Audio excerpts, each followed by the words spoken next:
वाह भाई वाह।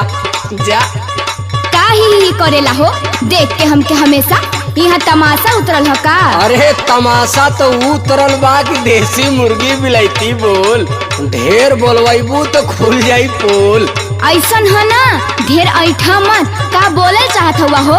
सुना सुनावा।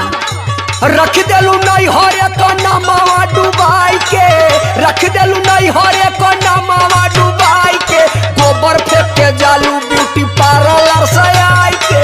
गोबर फेंक के जालू ब्यूटी पार्लर से आई के, गोबर फेंक के जालू ब्यूटी पार्लर से आई के, गोबर फेंक के जालू पार्लर से आई के, हो पार्लर से आई के, गोबर फेंक के जालू ब्यूटी पार्लर से आई के, गोबर फेंक के जालू ब्यूटी पार्लर से आई के, गोबर फेंक के जालू। सुना कहल जाला ना कि आपन इज्जत अपने हाथे, और अगर हमहू कुछ कह देव ना तो लग जाई। ना ना ऐसा मत करा कोई दा। अच्छा जब कहवावल चाहत हुआ ना तला सुना कुदिहा मत।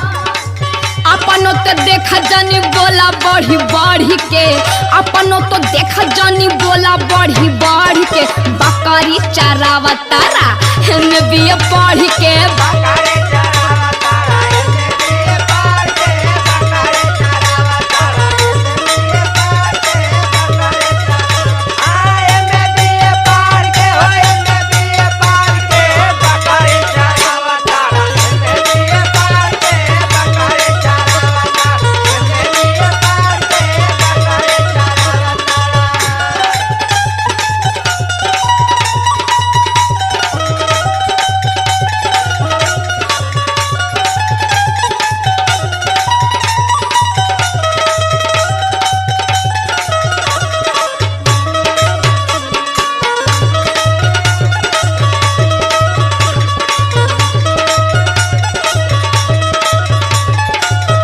अरे हम एमए कैले हैं कि बीए कैले हैं, हमार डिग्री क्यों देखल थोड़ी है, तो हाथ लौकत हो।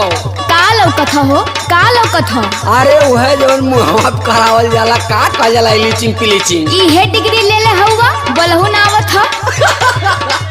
मथवा पे हमारे ना लिखल बाटे डिगरी, ना लिखल बाटे डिगरी, ना लिखल बाटे डिगरी, ना लिखल बाटे डिगरी, ना लिखल बाटे डिगरी। तोहरा के देखते केहू के मुंडा बिगड़ी, केहू के मुंडा बिगड़ी, केहू के मुंडा बिगड़ी, केहू के मुंडा बिगड़ी, केहू के मुंडा बिगड़ी। मथवा पे हमारे ना लिखल बाटे डिगरी, तोहरा के देखते केहू के मुंडा बिगड़ी।